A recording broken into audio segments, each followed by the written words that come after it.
So today we're going to be having two classes, the last two classes, okay? So we're going to make the following. I'm going to be making the presentation about 1 hour, and then we're going to make a roundtable of discussion. And we will have a discussion on the issues that are affecting the future. At the end of that, I'll give you back your exams, so you won't cry during the class, okay? So let's start. What this section, which we're only missing really one class, but okay, what this section should be talking about is about what is going to be, or what kind of trade system we need for the 21st century. What is the difference? How can we make that difference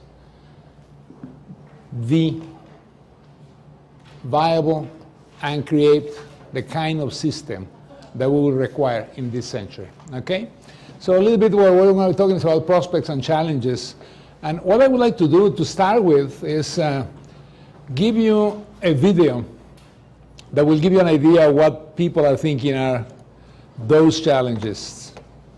So let's start by looking at that video. The first Warwick Commission is unique in bringing together accomplished scholars, economists, lawyers and policymakers to come to joint conclusions. They will be looking at the future of multilateral trading systems, whether economic institutions are helping or hindering third world countries, and what role the World Trade Organization will play in the future. All hugely important issues and something of a challenge for those involved. The trade system's got much more complex. World trade now has a series of major actors in it, other than simply North America and Western Europe. The developing world is much more disaggregated than it was. When we talk of the developing world, we're not talking about a range of states that are all the same. China and India are clearly becoming major players.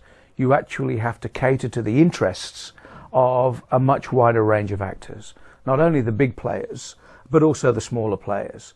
There is also an important issue of justice for the poorer countries. Agriculture remains a major problem. Even though it's not a significant element of world trade, it's politically very important, and it's an area that affects the smallest and the weakest states more than any others. And bringing resolution to these kinds of problems in a just and fair way is difficult, and it's a matter of politics, not just of economics. Bilateralism and regionalism more generally has exploded exponentially in the last decade or two, and it does raise the question of what the role of the multilateral trading system, the so-called non-discriminatory basis of the multilateral trading system, is obviously challenged by regional and bilateral agreements. But these regional and bilateral agreements exist for a reason. Governments have seen it in their interests to strike these agreements.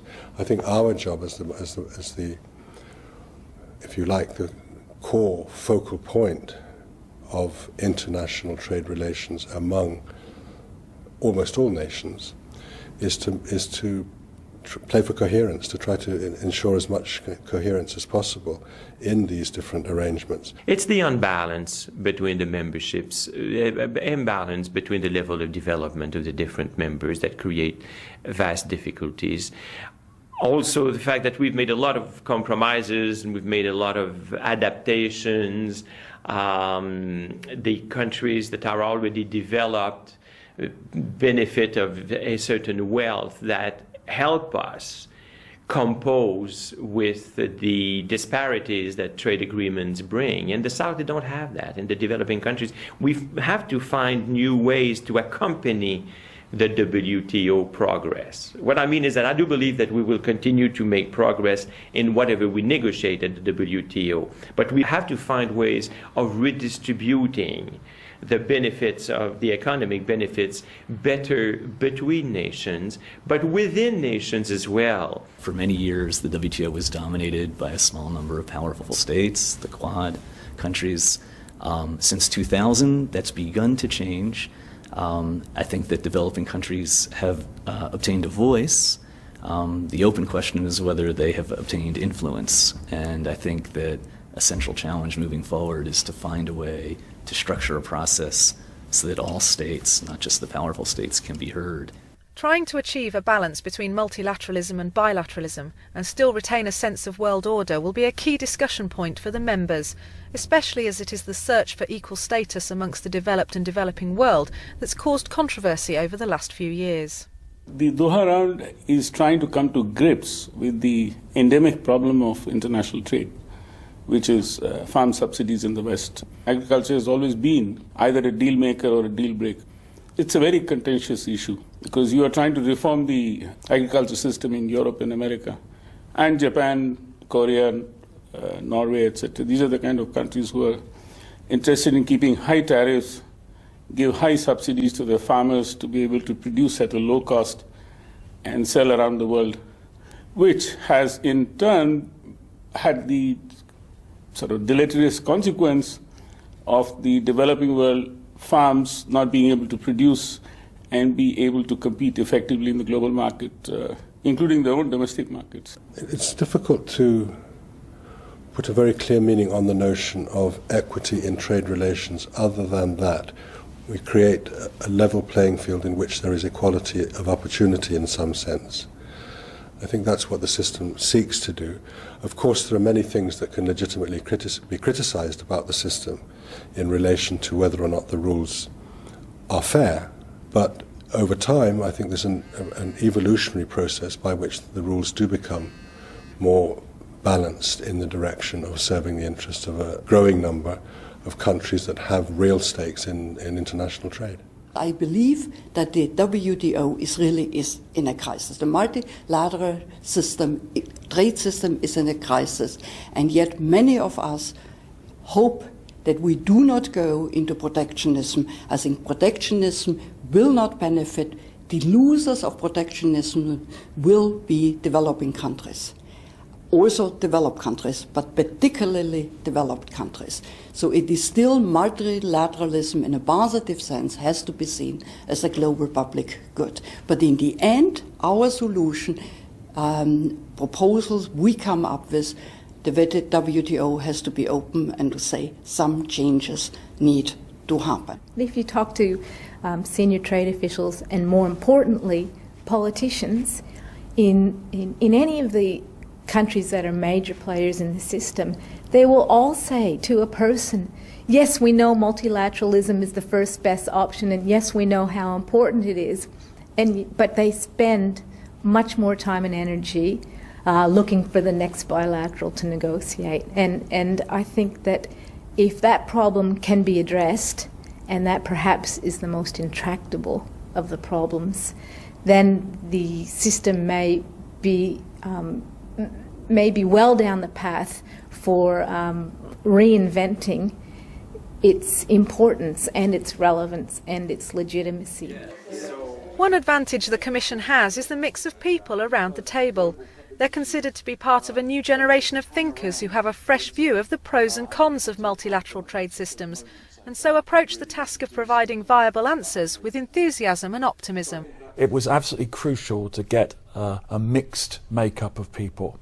We have some of the best academics in the area working with some of the best policymakers in the area, and the result of that is we're having a genuinely informed discussion. It's one that's neither too abstract nor too applied, but is absolutely right at the best place to actually talk seriously about what the issues are, and just as seriously about what one might do about them. What's exciting about this commission is I think they've collected really the best of young thinkers from economics, from political science, from law, who will really take a fresh look at the WTO in this time of very strong transition.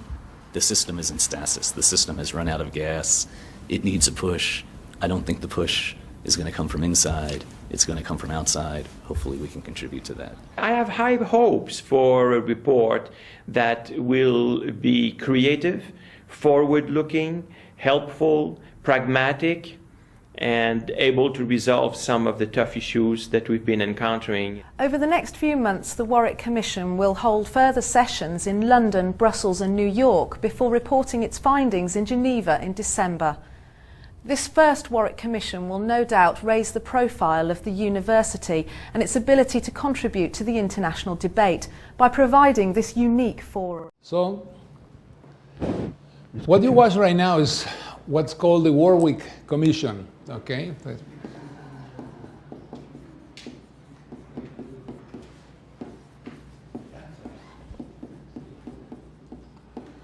And it was, it's a commission that was created about 5 years ago.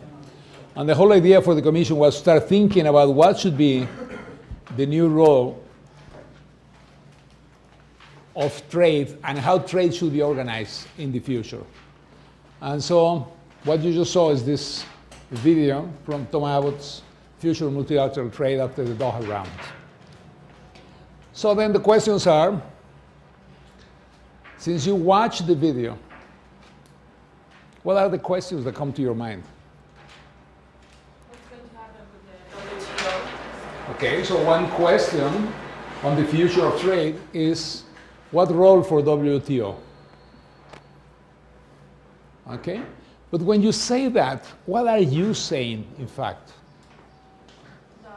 Let me put it this way. If what we're thinking is WTO as an organization, unless you work at WTO, you don't care. I don't care if they close WTO or they keep it open, because in the end, I'm not working at WTO, and therefore I don't lose my job. So that's not the right question. The right question is, what should be then the role of what? Not WTO, but what is it? What does it represent, WTO, for the world? Yeah, okay. What it represents is really a definition of whether you go the multilateral system or you go the binational system. You can call it plurinational if you want.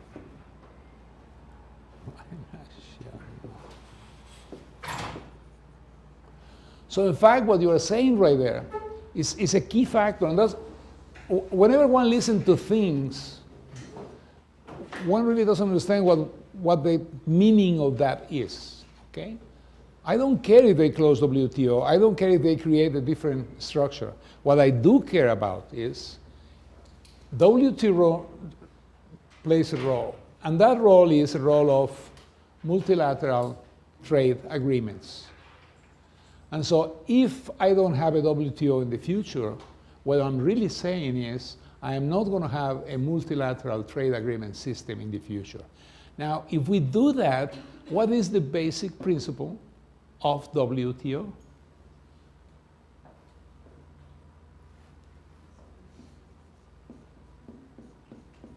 What's that? So what are we saying then? I mean, if we don't have WTO, if we don't have multilateral system, what we don't have is most favored nation treatment. So what's the meaning of that? Taran, question. What is the meaning of not having MFN? The trade would become more difficult because... For whom in particular? For the countries that are part of WTO and don't have like RTAs. So the big ones or the little ones? The rich ones or the poor ones? Which ones? Life is going to be tougher for whom? Yeah? You say it, don't be afraid. For which ones? For the poor. Why? Because maybe if the WTO disappears or doesn't have that role, the investment would be, there wouldn't be so much investment because what is the meaning of MFN? everyone is the same. So what is the meaning? The same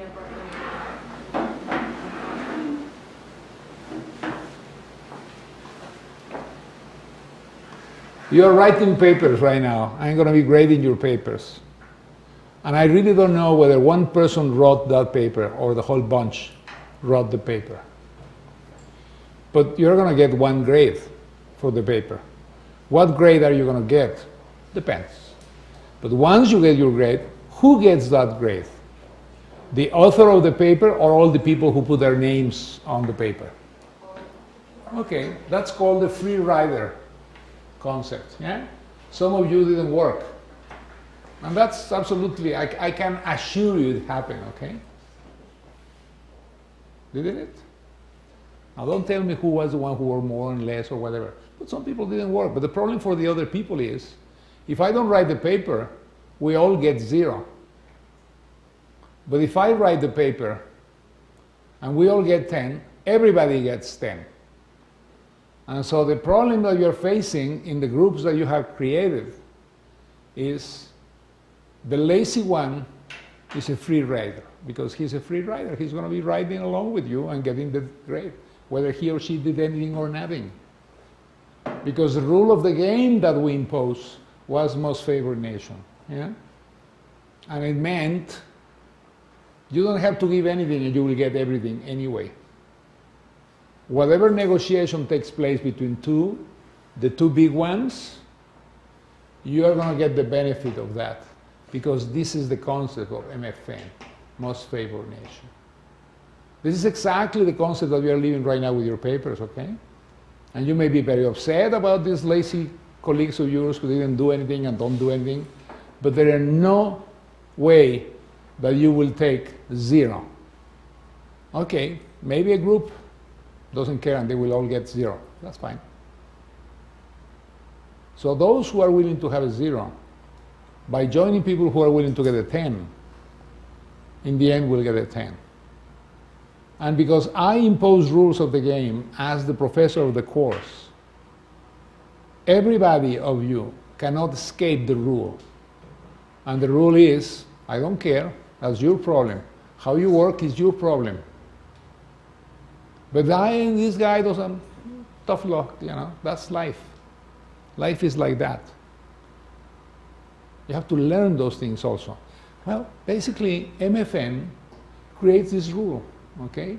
Creates a rule where it says, whatever the negotiation that's taking place, at the end of that negotiation, whatever you give to A to B, in a negotiation between rich people, between people who really want to make the negotiation because they want to get benefits, and they know that they can only get the benefits by negotiating between the big ones, will have to give whatever they gave to each other to the rest of the people. Okay? This is the importance of the multilateral trade system. This is the importance of the MFN. And this is really what is at risk right now in the world. Because what people are saying is, you know what? I found a way around the rules because I have possibilities of negotiating on my own without including the rest of the guys. I can create RTAs, I can create FTAs, whatever name you want to give to them. In the end, what it implies is I don't need to negotiate with all of you little guys, but better yet, I don't have to give you anything if I don't want. Because whatever I negotiate with him, he and I get, and you are excluded. And there is a rule in WTO that allows me to do that. And that's why what is proliferating right now in the world are FTAs, RTAs. Okay? Yes?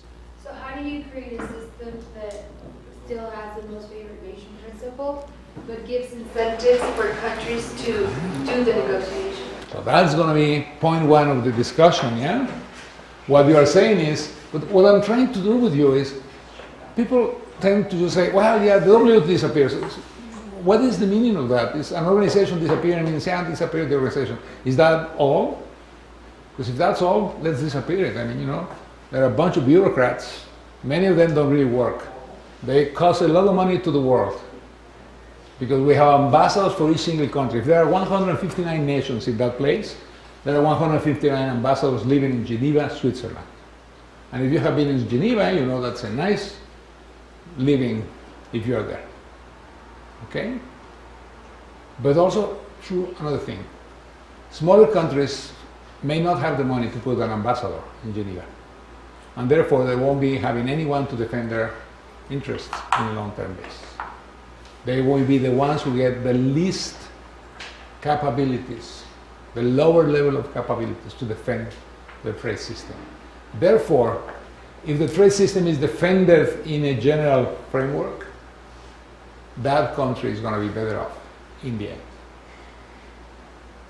Point that we're making is, because of all the concerns, because people come and say we are not sharing rightly the benefits and all that, we are killing this system and we are moving into this system. Yes? How does the MFN work in the RTAs? Or there are no... It doesn't work. That's the exception, yeah? Um, Because what it meant, when we went through the whole process and we look at it, what was the idea? What was the rule? The rule said what? I'm going to enter into an RTA, FTA, whatever name you want to use. I'm going to get into this binational, plurinational agreement. Once I get into that one, the one condition WTO imposes on me is what? And the other countries can't be worse off? Exactly. But it doesn't say that I have to be as better off as you are going to be. Okay? And this is the whole discussion of trade diversion versus trade creation in the whole process. And the whole discussion of trade creation versus trade diversion is not because I enjoy making numbers. It's because it has real impact on benefit, therefore on welfare of the population of the world. And so in the end, if by creating a regional trade agreement, I end up with more trade diversion than trade creation, the world is going to be worse off. Now maybe the people in those countries are going to be better off, but the world as a whole is going to be worse off. Now some people don't care about that, okay? I mean, why do I care what's happening in Ghana? Yeah? I mean, after all, where is Ghana? What's the capital of Ghana? Capital of Ghana. Capital of Ghana. Capital of Ghana. Capital of Ghana. Capital of Ghana. So what do you care about Ghana? Yeah? If you don't even know what the capital city is. Yeah? Accra. Why do I know that? Because I traveled to all those places. But the key question that really I'm putting in your minds is, if we really don't have general systems, this is what happens. I don't care about Ghana. I don't care about Benin. I don't care about Togo. I don't care about Cameroon. Well, what I'm saying every time I'm using one of these countries is, I don't care about Africa. And we should care. We should care as people, okay? But I mean, we should care. We should care as world. Because in the end, what the Italians are facing right now is, because I didn't care, I'm getting a lot of illegal immigrants that are coming to my country from Northern Africa. Okay? And the United States people are finding all of a sudden, because I didn't care, I have all this bunch of illegal immigrants coming into my territory from Central America, South America, and Mexico. And so, yes, I should care. In the end, it's going to hit me one way or the other. But isn't capitalism like Darwin discovered, like, you know, this selection where the fittest survive. Exactly. So it's I think the principles are against each other. To care for the poor, for the small country. I'm not saying we shouldn't, but with our system, what can we change about it so that it includes the... Good question. So why don't we ask those questions? Okay? What is capitalism?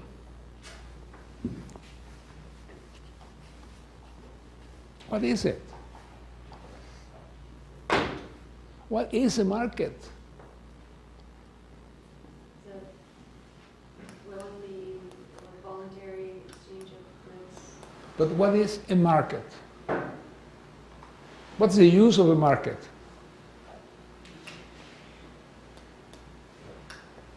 What is a market? I mean, you walk on the street and you find someone walking and says, I'm a market.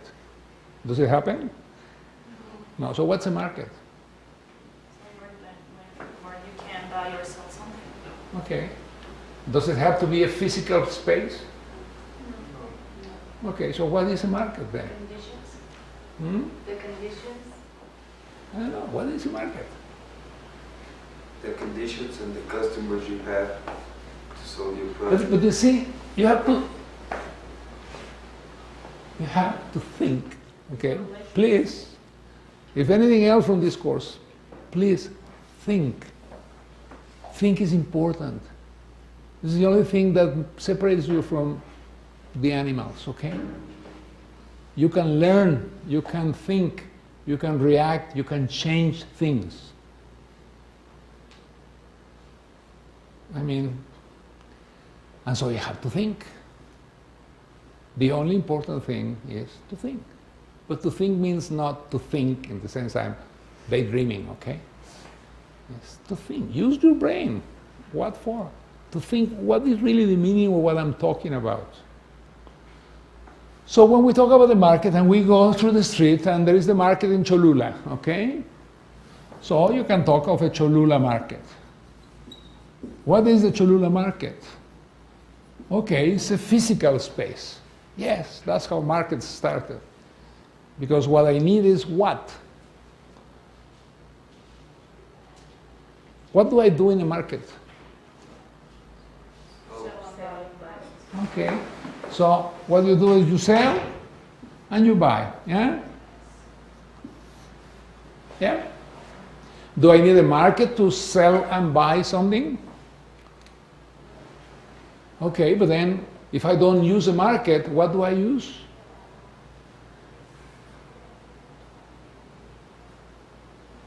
I have something in my hands, and you have something in your hands.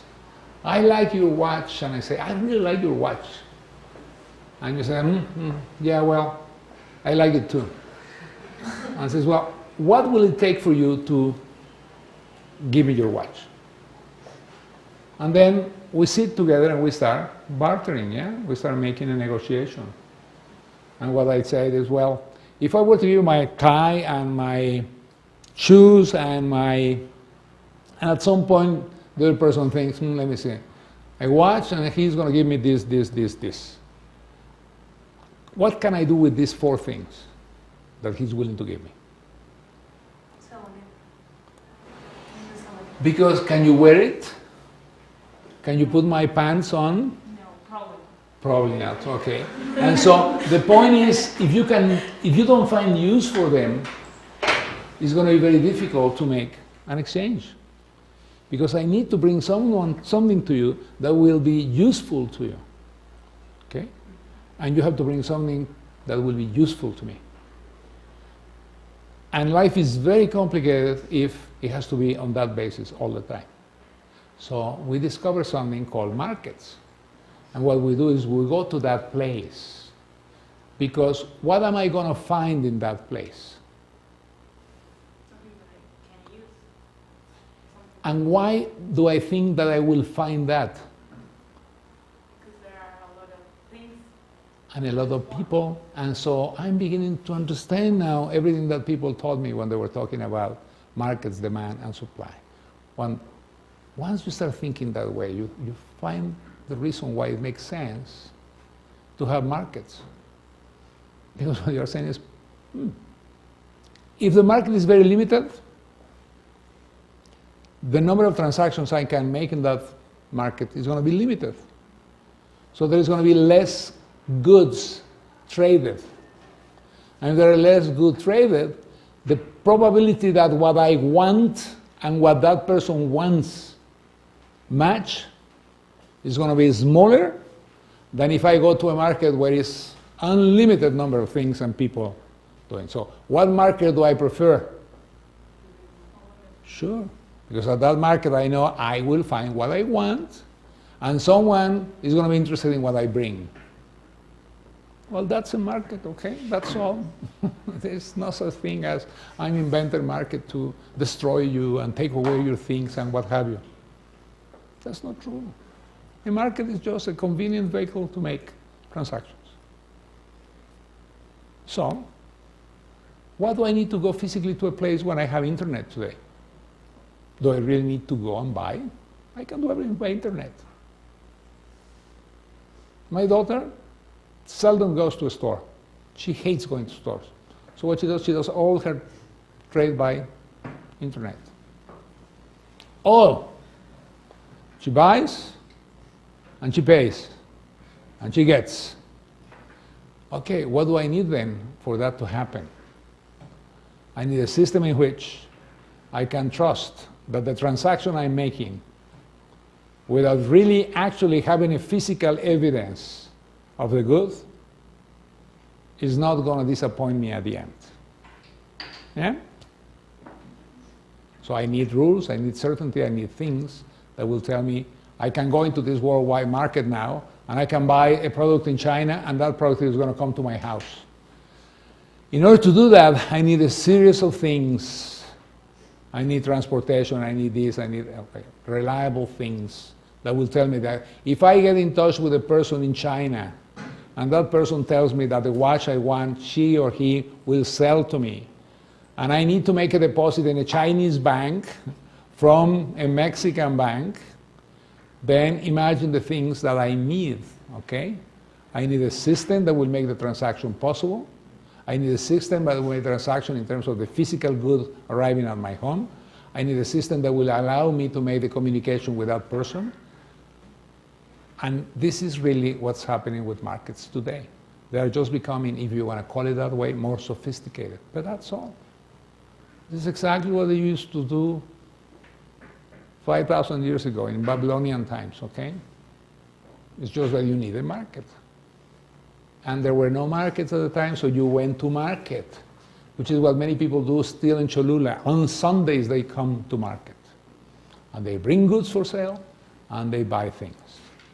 And whether you believe it or not, if you go to Cholula at some point in time, you will find people coming from the highlands and still bartering. They don't sell for money. They exchange goods. This is a fascinating thing. In 21st century, Mexico, go to the market sometimes and find these people walking down at the Feria de Cholula, and the only thing they will do is they will barter with you. They will not sell you for money. You have to bring goods for them to give you a good. Fascinating. This is, I don't know, 12th century market. You had a question, yeah? Yes, that I was talking once to a professor, and like basically he told me like every single organization or enterprise have a, like they have their, like they exist because they have they need to satisfy like a customer need or something. Sure. But I don't know, I believe like some organizations like make you think that you need that good, but you actually don't need it. Yeah. But I don't know. Yeah, I can do that, yeah? I can influence you. This is called behavioral economics. I can change your behavior. Yeah. Because what you told me, no, every organization satisfies a Yeah. customer need, but I don't believe so. Absolutely. And I can change your mind, of course. Come on. Have you ever seen an ugly person in a marketing ad walking out and saying, please buy this product? You don't, do you? Have you ever seen it? I mean, you may think that Angelina Jolie is not beautiful. Okay, fine, that's your taste. But about 95% of the people, including myself, think she's okay. Yeah? And so when she's selling a product, what happens? You have the tendency to say, yeah, I like the person, I like therefore. So that's marketing, that's psychology, and you also are taught all these things. And some people say, that's wrong, you shouldn't do those things. Fine, maybe it's wrong, you shouldn't do it. But you know what? Educate people then, because if they are well educated, they will not fall prey to these kind of things so easily.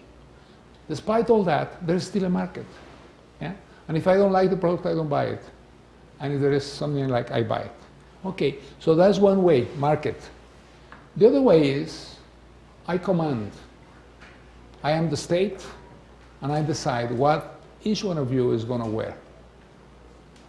So what I do is, because we don't want this thing, this commercialization, this transforming people into consumers and just going for consumption all the time, what I'm going to do is I'm going to eliminate all that from the market. There is no way that you can have advertising anymore.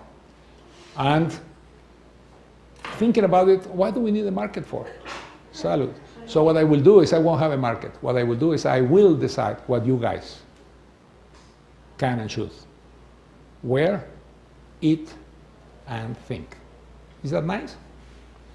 Well, but you know, some people believe that's what's important. So all of a sudden you have the state walking to you and saying, yes, I'm better off in telling you what you should be doing. So I'm going to be teaching you what kind of courses you should take. I'm going to tell you what education, I'm going to tell you what clothes you can wear. Okay, so there was an old joke at the time of the Soviet Union. There was what's the difference between, how do you say this, desfile de modas, you know, in the Soviet Union and the United States. And then they will show you the United States and you'll see all these women, you know, a little bit without having eaten for a long time, but walking through this aisle and with different garments and everything else. And so this is the fall, you know, show, and this is the winter show, and you will see different things. You will see people in a swimming bath, and you will see people in this thing. And then they'll say, now let's go to a Soviet Union equivalent to that. And you will see this lady, you know, with a gray wearing dress, and it was summertime, and she will be walking with this dress, okay, and have a beach ball on the hand. And then wintertime, and she will walk and she will have these gloves, same dress. And then springtime, and she will walk and she will have whatever. And so the only thing that changed was not the dress, but it was a beach ball, this, that, depending on the time of the year. So what choice did you have in that society? Zero choice, okay? It was always the same thing. Because the state will tell you what, and they will give you coupons to buy things. So everybody had a minimum, but you didn't have a choice. So the question is, we cannot have a situation where someone doesn't have the minimum, and we cannot have a situation where people cannot choose. And so it's not a question of a market or capitalism, okay? It's a question of what system is better for distribution of goods. A market system, yes, but if the market system is composed of monopolists, is that going to be a fair market? And the answer is no. And so the question is not a question of the market, it's how the market operates. And what are the rules of operation of that market becomes important. Okay? So, when we watched the video, what they were saying to you was, these are the issues that we are facing. And so the nature of the issues is what is changing right now. What people are discussing about what should be the role of trade, what is the future of trade, is being discussed in many ways because of concerns over fairness, income distribution, social justice, and jobs. Okay? And so what people are saying to you, to me, and to everybody is, open trade, free trade is not good because it's not fair, it doesn't distribute the benefits correctly, it's not a just system, a fair system, and it's not creating the jobs that you tell me. In addition, because we had this impact of the financial crisis and the Great Recession that brought about, and the levels of unemployment that has created, even in countries that before had accepted free trade, if you have 56% unemployment among the youth people, among the youth in Spain, what is the reaction that you will expect from people in Spain? Because the reaction is going to be, it doesn't work. And so what we're having is that we are having eroding public support for open trade, okay? And we can use phrases like capitalism and this and that, but the point is, when you look at these things, we have a problem of this concept, what's called the legitimacy of the market-based system. This is exactly what's happening right now, okay? I can use phrases like Diana was using. It's the fault of capitalism. Do you really understand what capitalism is? Yeah, capital means this, rich people having the means of production and be the ones who control the world. Okay. So what will be then better? And here comes the answer of some of you in Alba. Fairness, this, that. Give me a break. What that is going to create, in fact, okay, is a political system. Because the one who handles the money is the man in charge. So what this guy took as his own personal decision was, all the oil from Venezuela is mine. It doesn't belong to the Venezuelan people, it belongs to me. And since I have this concept that integration and fairness and social justice is important, I use all that money to provide it to the people of Bolivia and this and that, because I want to be a fair person and I think this makes sense. Sure. Except who asked the majority of the Venezuelans? Well, he did, and you know why? Because he controlled this, and he controlled, therefore, the political system. And as long as I can have the people in my country happier, not happiest, happier than they were before, I can control the resource. But that model is not going to bring integration, is not going to bring companies integrating among themselves. There is no way. So the whole modern concept of how do you create an enterprise that is lean, mean, and very competitive disappears because it doesn't make sense. I cannot set my shop and say, I'm going to be bringing goods from Venezuela that I will be then producing in this and that to sell in the United States, because that's not the point of ALBA. That's not the point of ALBA. The point of ALBA is, I'm going to be distributing goods because everybody should be happy. Well, so this is what's important. And if I didn't get this, I'm not going to kill myself, but I will be very depressed, okay? So don't do that to me. We have to be clear about where trade and trade policy fit into the picture of these questions that we are talking about. Okay? When you're talking about is unfair, what is unfair? The way that distribution of these benefits is created. Well, why is it that you consider that's unfair? Because I'm getting less than is getting the other person. Okay. Did you work? So let me go back to my example. You have this person that didn't do anything in your paper. And he or she is going to get 10 because you got 10. Because you wrote a very good paper. And you get 10, but he or she also gets 10. Is that fair or unfair? Unfair. So you're going to be denouncing these people to me. Is that what you're going to do? Yeah? So you're going to walk to me and say, Professor Derbez, she didn't work, and I did all the work. Yeah? What do you think is going to be the reaction of the other two people? So let's assume that the three of you wrote the paper. Yeah? But the only one that wrote it is she. And that's what she's telling me. Is that true?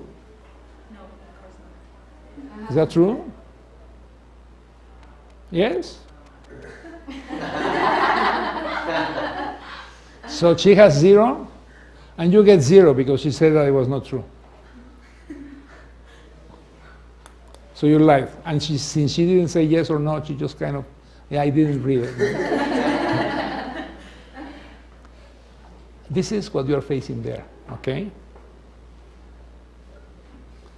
But the reason why it's not unfair is because the rule was given to you at the beginning, and the rule was not changed. You may think it's an unfair rule, but it is the rule, okay? No one, it was transparent, it was clear, it was put on the table. It's written in the syllabus. And so you know from the beginning.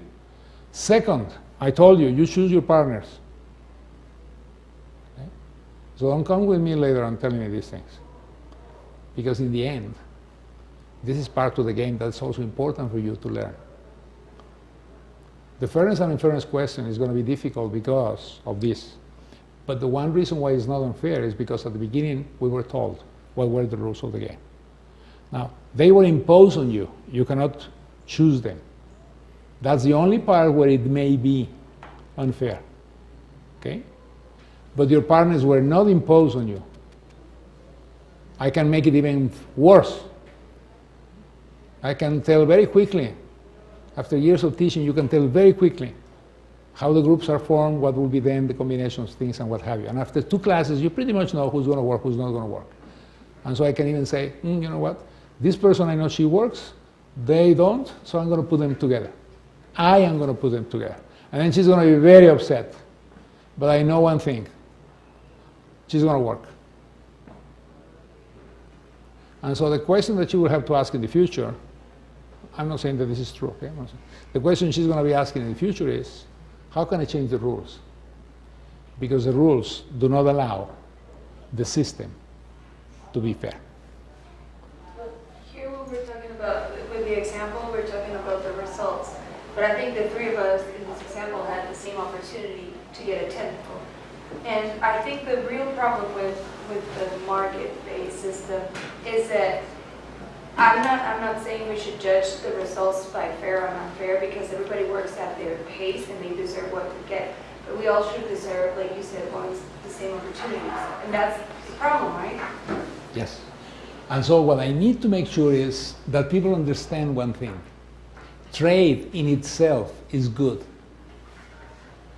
If the rules of the game are biased, if I put the wrong rules of the game, the weakest people are going to be the more badly hurt by the result. Okay? But I also learned another thing. I also learned that, yes, trade is good, but in some occasions, trade will not distribute benefits the same way. So in many cases, I'm going to get more benefits than the other. And because I agree with that in my theory, then I am accepting the fact that I benefit by only benefit 10%, whereas you benefited 90%. And that is better than if we didn't trade. And I need to make people understand that fact, because it's very important. The fact is, if you don't have trade, everybody is worse off. If you have trade, everybody is better off. Does that mean that everybody is going to be equally better off? No. Okay? But that's, what is better? Is it better to be 10% better, whereas the other one is 90% better? Or is it better to be 0% better? Which one of these two? Yes, but you see the problem is, when I see the other guy 90%, I get upset. So why is he or she taking 90 when I'm only taking 10? Okay? So rules of the game. And that's the point I'm making here, okay? We should be clear about where trade and trade policy fit into the picture. Trade is only part of a much bigger context. It obviously cannot deliver on its own the full range of benefits to be derived from sound economic and social policies. Okay? So yes, trade is part of the game, but it's not the whole game. And this is part of the problem that we have, because we tend to oversell things. We tend to walk to you and say, if you approve the financial reform that I have just presented, and it will be approved, blah, blah, blah, the country is going to be better off, and we are going to be growing 3%, and everybody is going to get credit. And you know the word that I hate, and I listen now constantly in the past 6 months, is we are going to democratize credit. How do you democratize credit? What's the meaning of that? That means that we vote and then we decide who's going to get more money, or what? How do you democratize credit? It's an abstract concept. It's going to be in a market. How does the market decide? Yes, make the rules so that the market can decide correctly. Fine. But does it mean that a person who has a lot of money and properties should pay the same interest rate that the person that doesn't have that? The risk of collection on that person is less than the risk of collection for the other person. The reason why the risk of collection for the two of them could be equal is if I cannot recover my property. And that's the rule I have to change. Do you follow that one? Because that's very important. This is what we're discussing today in Mexico. The whole question is not a question. It's, look, change the rules so that we make it better to have opportunities. That's all we want. But that doesn't mean you're going to guarantee me credit. So what is this concept of democratization of credit? Please explain it to me. And then another guy walks out and says, bankers are usurers. Yeah? They're bad guys by definition. Okay, let me think about this one because this is great. Where do you think that I have my savings? My savings, okay, not yours, mine personal business. Where do you think I have them? Depends how much you have. Let's say $3 million. Where do you think I have them? Switzerland. Why? Why do you think that? Because it's safe. Okay, so, no, they're here, but the question is because you are convinced that they are more safe in the United States and she thinks they are more safe in Switzerland, okay? But the reason for this doesn't make sense. If I were to be putting my money in Switzerland, it's because there are certain things called, I can hide my money and no one knows. And so I don't pay tax on this and that. Well, that really makes me, I mean, now I know what she thinks of me, okay? What she thinks of me is that I will hide my money so I won't pay taxes, which is not true. I will pay taxes. But do you think I'm afraid of the system in Mexico? No. Why is it then that we have all these people bringing money into Mexico? In the first 4 months of this year, $16 billion came into Mexico. So why should I put my money in the United States or Mexico? The Americans have put their money in Mexico. Why should I put my money in the United States? See? So the question is, trade is only part. I need to see economic and social policies of the countries. Okay? And the challenge is to construct coherent national and international policy frameworks that deliver inclusive growth. And so, far from avoiding the issue, linkages between trade and development, trade and jobs, and trade and income distribution need to be spelled out. How does these things happen? Why is it that it's not happening? Why is it that it's not happening? Because we have people without education. Okay? So that's one point. So the first thing is the nature of the issues are changing in the world. The second is the world of trade is changing. Okay? Globalization has changed our world in ways scarcely imaginable by bygone generations. When you saw the video, one of the guys says, there is more and more participation of developing and emerging economies in trade. The question that remains is whether they have the influence. Okay? So the point that he was making is, the world is changing. The people who are trading are completely different from the people who were trading before. He even mentioned something, he uses a word that is very difficult for you to understand if you're in the jargon, which is the Quad. The Quad were the 4 original countries that were making this combination: the European Union, the United States, Japan, and Russia at the time, okay? And so they were using the Quad as the example. That means 4 countries were the ones who dominated. Well, in negotiations of WTO, there is something called, as I mentioned before, a green room.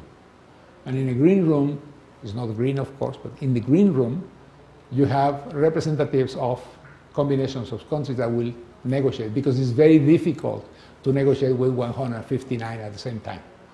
So you pretty much select, you pretty much decide, and you pretty much define which are the big ones and which are the small ones. And then you do the negotiation that way. But those are implicit rules, not explicit rules. And therefore it's very complicated, because what it means is I have to define, if I invite in the Minister of Trade of Tanzania, is that guy really representative of the East African nations? Yes or no? And if the guy is not, then I have to make sure that I bring into the green room the guy who represents most those countries. So it may be the guy from Kenya. But the problem is, give me rules, because otherwise I'm just inventing, okay? So the problem is, things are changing very strongly. The second one is technology is making trade very different. So social adaptation, policy openness, and innovative business models have led to intensified economic, social, and political interdependence among nations. So this is a very, very different game than the one we have had before. And the last one is the center of economic and political gravity is shifting. Asia, as we saw, is taking a preeminent and prominent role. And in addition, we see slowly someone that we didn't care about a few years back beginning to show its presence, Africa. But of course, Latin America too. So what you are seeing right now, if this were a course of political international economy, what you are seeing is a complex of nations. So you have USA, and you say, well, this is very important, this is still the number one economy. But now, what is the number two economy? Yeah. And so I have now China there. Woo. 20 years back, this didn't exist. Now it's number two. The size and weight of that economy, that government, that politicians is very important in the world trade today. So the world is shifting, not only in terms of what you can now think about trade, but also what technologies mean and how you can make trade, and in addition, who decides about trade. Okay? So the world of trade is changed. Yes? The rise of this new economies, emerging ones in Africa and Asia, is that a result maybe of the MNFN principle, or is it a result of the regional trade agreements or the financial? The change and the shift is a result of two things. One of them is size of the population, okay? Once you went to globalization and one, the barriers were not barriers of geography, because now you have the technologies to make it disappear, then population makes a lot of sense. So if I have 1.3 billion people and you have only 20 million, I'm going to be lots more important than you are, okay? But the problem is, it depends. If my 20 million, each one of them is making $1 million per year or $1 billion, then I'm going to be a very powerful economy. And since this is not a fight for political power yet, then it's a question of political economic power, okay? Not political, because political is going to be when China decides that this is strong enough to be the dominant force in Southeast Asia, and then the dominant force in Asia, and then the dominant force in the world. Okay? So, don't go to France, go to China.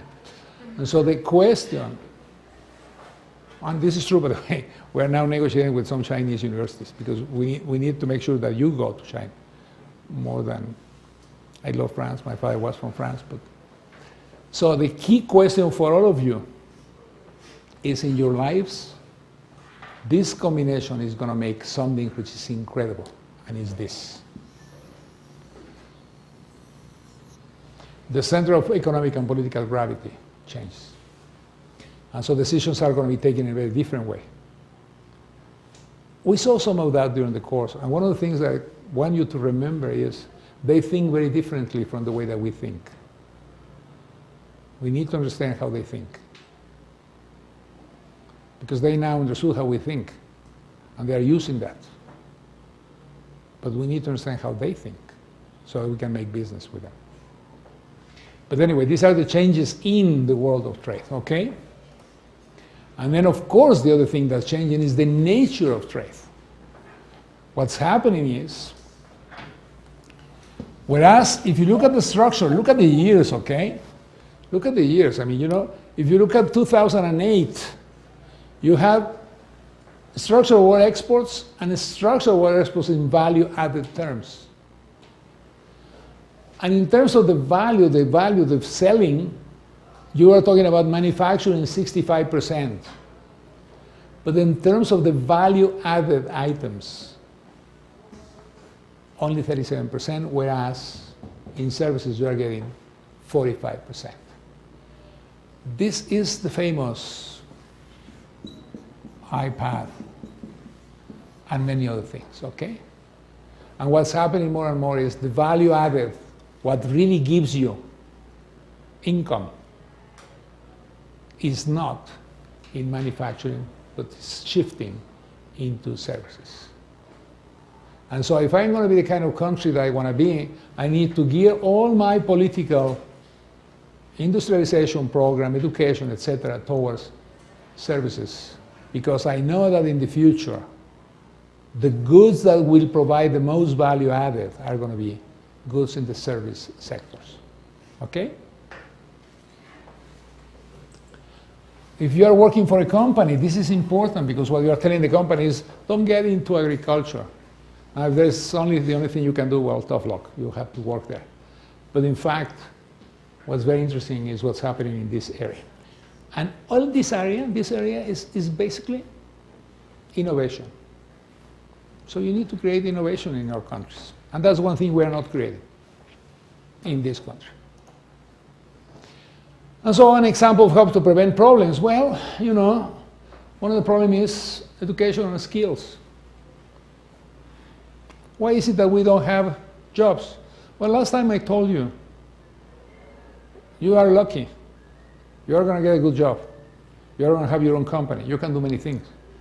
The problem is for the people who do not get the skills and the education. Okay, so go and talk to the kids in Guerrero right now. Primary school, 45 days without classes. 45 days. I mean, you guys wanted one day because of the ashes of the popo. No way, you have to come to class, okay?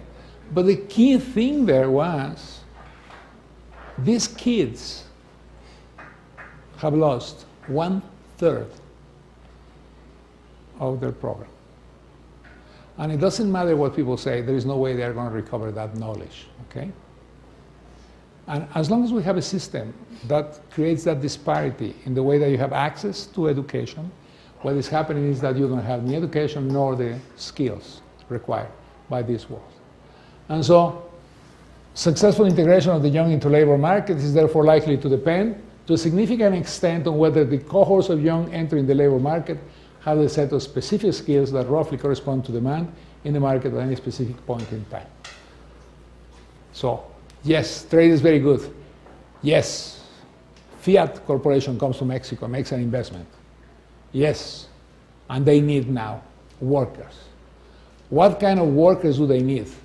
1920s, 30s Ford Motor Company with Henry Ford, or today's, where everything is robotized and you have computer skills that you require, you have a lot of things. Which one? Right. And therefore, I'm still training people for the 1920s industry. That's not going to match. The problem, therefore, is how can I really look at the future and try to prepare people? Because what's happening right now is we have what is called skill mismatching.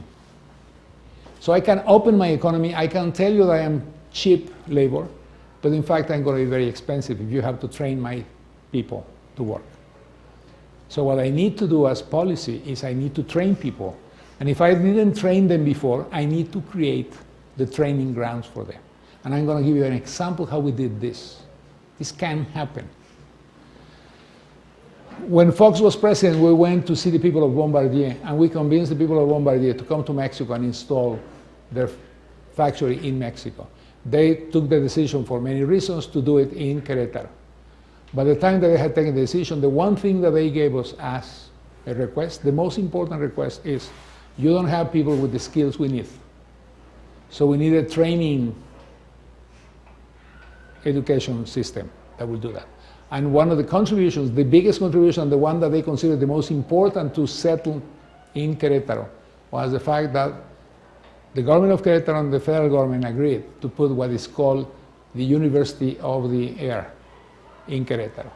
And so by providing the training place that was defined by the people of Bombardier, what skills will be required, we were able to create the structure that allowed people to get the training to the point that in 2 years probably you will see the first plane flying out completely built in Mexico. Okay? But that's a question of skills. So you can do it. It is possible to do it. You do the apprenticeship process.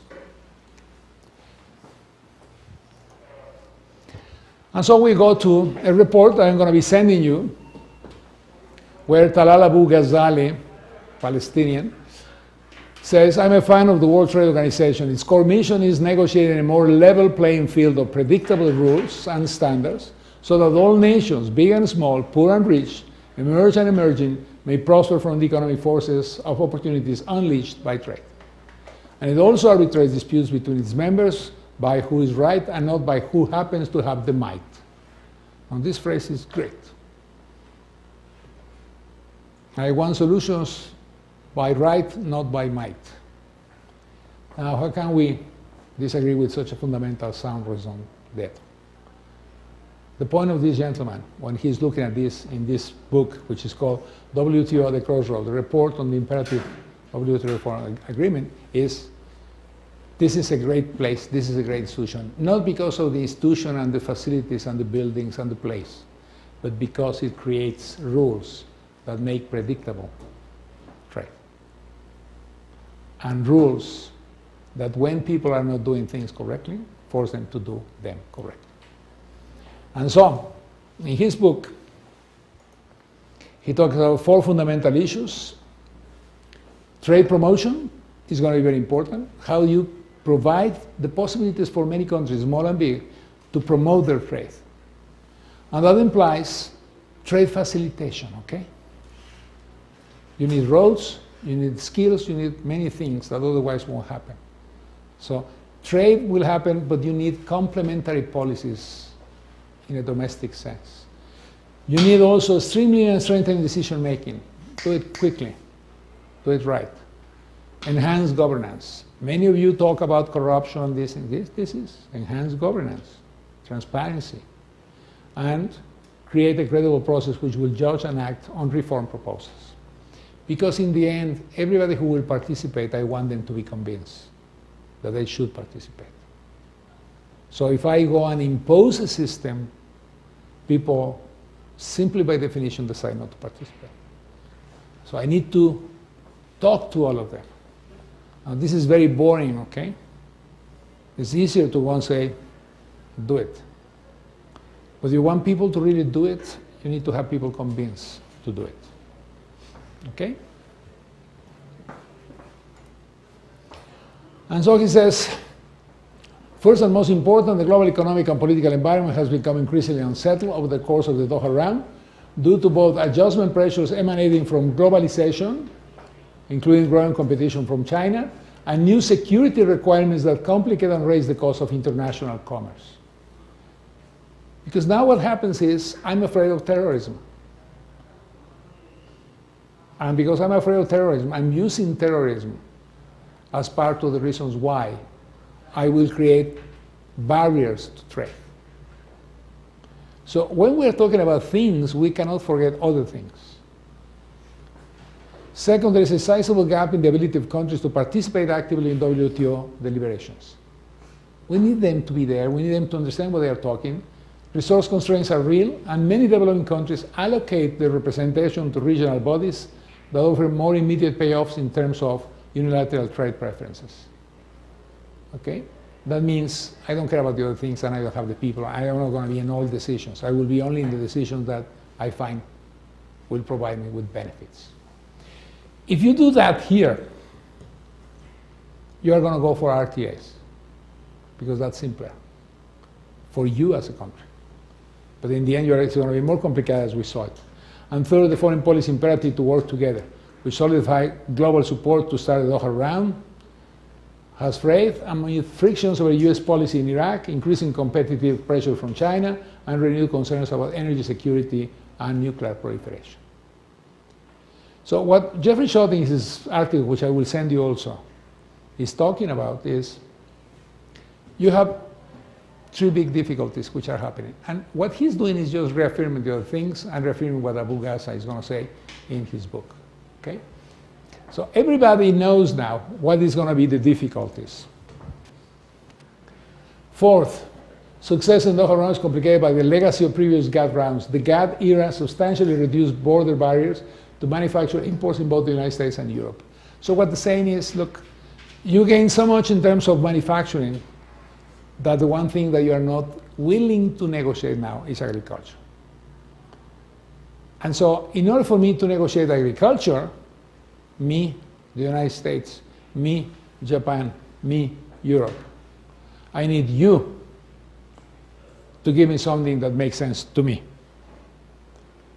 And so I'm sitting here, I'm looking at the African countries and the poor Asian countries and the Latin American countries. And I'm telling each one of you, guys, because of this most favored nation, we need to be in agreement. I will give you in agriculture if you give me in services. And then you look at the graphs that I showed you a little while ago, and what is it that you're going to think?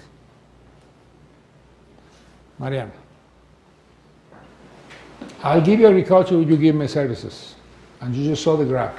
What is the value added? Well, in services or in agriculture? Where? Services. Okay, so you are the one who has agriculture, I'm the one who has services.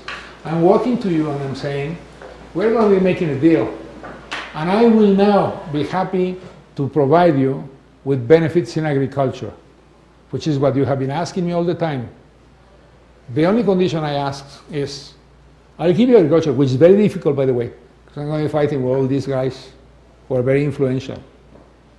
Remember one thing, Iowa State is a very small state, but it has 2 senators, okay? And so when I have to go to the Senate for ratification of this agreement, I need those votes. Oklahoma State is not as important, but it has 2 senators. Nebraska has 2 senators. Why did I mention these 3 states? Yeah, because they are the agricultural states. So when people come to me and they say to me, but agriculture in the United States only represents 4% of GDP, so what is the point of this? The number of people working in that sector is no more than 1–2% of the total labor force of the United States. Why are you telling me that you cannot give me things in agriculture? Well, I cannot give you things in agriculture because when I go to ratify that in Congress, the Senate has 2 from Iowa, 2 from Oklahoma, 2 from Nebraska, 2, and so regardless of the point that they are very small in terms of the relevance and importance of the economy, when I go to the political spectrum, they are very important. Why? Because I was designed that way. What can I do? So, be nice. I'm going to give you that so I can bring you services. And then you look at me and says, aha, he's trying to trick me. Because he knows that the real value added is in services and not in agriculture. And therefore, it doesn't work and it doesn't work. Okay? These are the problems. The problem is these people start thinking that way. Because I cannot give you anything more in things that you really will find interesting, which is manufacturing. So the negotiation at this moment is agriculture versus services. And it has been a stalled situation for the past 10 years. In 2003 in Cancun, the whole thing collapsed. In 2008, it collapsed again. And ever since then, has been no movement in the multilateral agreements. So if I don't do that, then I start moving somewhere else, because what I think is, I cannot move in that, I cannot move in that, and so I'm going to start moving where?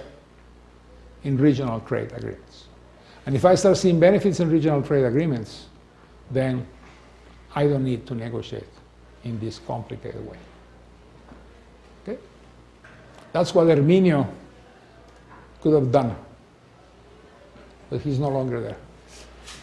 Unilateral liberalization and regional trade integration then become the factors. Okay? So what you have here is a big problem, which is I can only move into regionals. But the more I move into regionals, the less I can get in the future.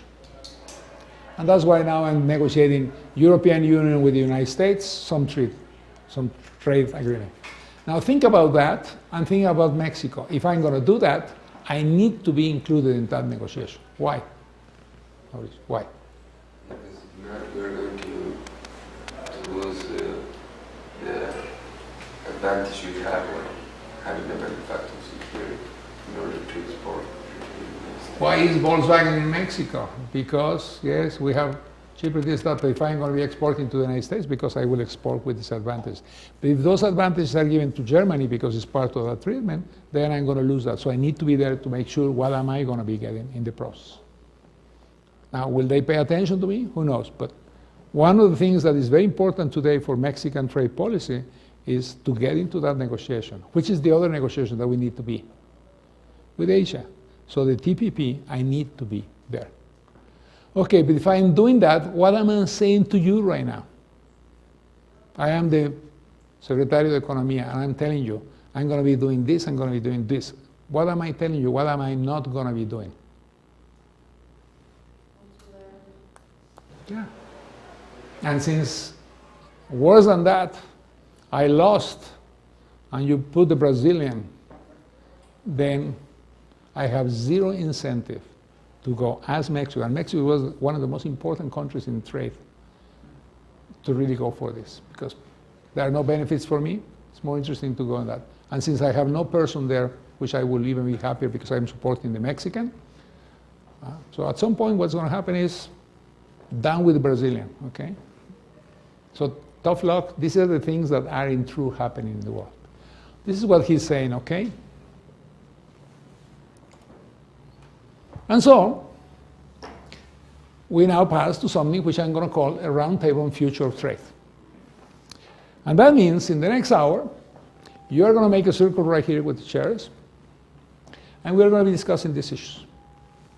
Okay? And there are microphones there for you. On terrorism. Go. I don't know. Give your opinion and discuss.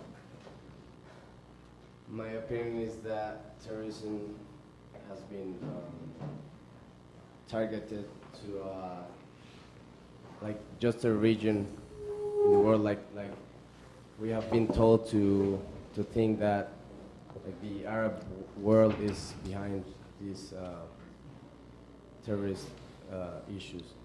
And therefore, what do you think is going to be the effect and the impact of that on trade? How can we deal with that? Every time less countries want to trade with those kind of countries. So what? So we're losing some I don't know, products, and I know trade like many like intellectual property trade, but also. This is a round table. You have to intervene. You interject. You tell them you're wrong. Also, they're losing because they're like being like boycotting. Well, I think the deal with terrorism is more of it has more to do with the economic integration, because the economic integration deals with labor and maybe immigration. And if, for example, the United States is dealing with terrorism, they tell him he was the one telling all these things. They will not want to open their borders and have more people coming in, because they will think that all the people coming in will promote or will contribute to terrorism.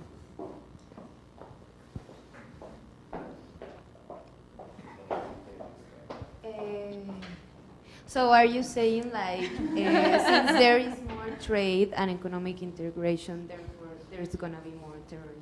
No, I think that maybe it will stop economic integration between countries, because countries like that deal more with terrorism, maybe the United States, will not want to have maybe they will have the concept that all the people from maybe the Arab countries, for example, are terrorists, and the people coming to the United States from the Arab countries will be terrorists, and they will close their borders, and they will not be able to to have deeper integration with other countries? That's what I was saying, that the reason that is like targeted to those countries is like just an illusion, because there is terrorism within the US, for example, right? And there is terrorism in Mexico, so just, I don't know, they just like, okay, that's. Well, I think it's, yes, like you're saying, I think it's just like an excuse to not get into deeper integration with other economies. Well, I think that, since there is more trade, I think, of course, there is also like more competition and everything. So I think that also that creates terrorism in a way. Like, So you think trade creates terrorism? No. It's not that trade creates, but maybe, like, since there is, like, countries are opening like the borders and like more facilities and everything. So of course there are people out there who are like a bit nuts or. Okay, so what you are saying is one of the problems with trade is the more you open your economy, the more likely that you could be targeted by terrorist attacks. Maybe, yeah, I believe so. So that's why there, like, the needs to have a good system, like rule system, is necessary, like to cover those areas. I mean, I think it's good, but also, I mean, like, some things bring also bad things. So, like, rules need to be, like, considered. Implemented. Yeah. Well, I think so. Mariana. Well, talking also about the Arab countries, well, I think that it's important to work in our relations with those countries, even if they have a lot of terrorism, because I think one thing that they have very important is the oil, and we cannot just like avoid treating with them just because we are afraid of how it's going to work, the terrorism fact. So I think it's important to work in this economic integration. But you are also in agreement that the fact that you are Arab doesn't mean that you are a terrorist. Yeah, I mean, I just... And that there are terrorists from many nationalities. Yeah, I know. And that it doesn't really make any distinction. And when you look at terrorism, you look at narco-traffickers, and then they are Mexicans. Yeah, they well... are Colombians. Yeah, well, so the bad guys, who are the bad guys then? No, well, I think there's a lot of, well, there's terrorism in all kinds, not just in the Arab, but since we were talking about the Arab countries, but also with these countries that have, well, starting with Mexico and Latin America, I think it's good to give them a chance and work in those relations, how to stop the terrorism. So the first point that we are making in this specific topic is terrorism is an issue for trade. And the reason why it's an issue for trade is because people are going to be making the arguments that you just made right now, okay? I'm not saying they're wrong or right. All I'm saying is you made a series of arguments that, that is your share, that we can look at what you said, okay? And this is very complicated because what you're saying is, gee, because we're going to be opening our economies more and trade is going to be more and flows are going to be coming from all over the place, we have to be very careful that inside these packages we don't get terrorists, yeah? So, therefore, let's make rules to control terrorism. Those rules are going to be doing what to trade? Yeah, they will then be barriers to trade. So one of the big issues that the 21st century is bringing to all of us is, because of this concept, a nationality, unfortunately, is being pegged to terrorism, when in fact it shouldn't be, okay? I mean, we have this tendency, humans, okay, have this tendency to stereotypes. And then you say, well, Muslims are bad guys. And then Muslims mean Arabs. And then that means all Arabs are bad. Well, absolutely wrong. process. First, because not everybody is, but second, because one needs to understand what the Arab world looks like, and it's going to be very fascinating for you to go and take a look what the Arab world looks like. It's very different, very complex, and Muslims exist in places like Indonesia, okay, which is the largest country in those terms. So what we're talking about here is all these misperceptions, misconceptions, and the danger that those will impregnate the rules in trade, okay? But it is a fact. It is a fact. Because of all these misconceptions and misinterpretations about terrorism, what it means and how it happens, we are going to be having trouble with trade. I want to know your opinion on the opposition groups that many times lead to these terrorist situations.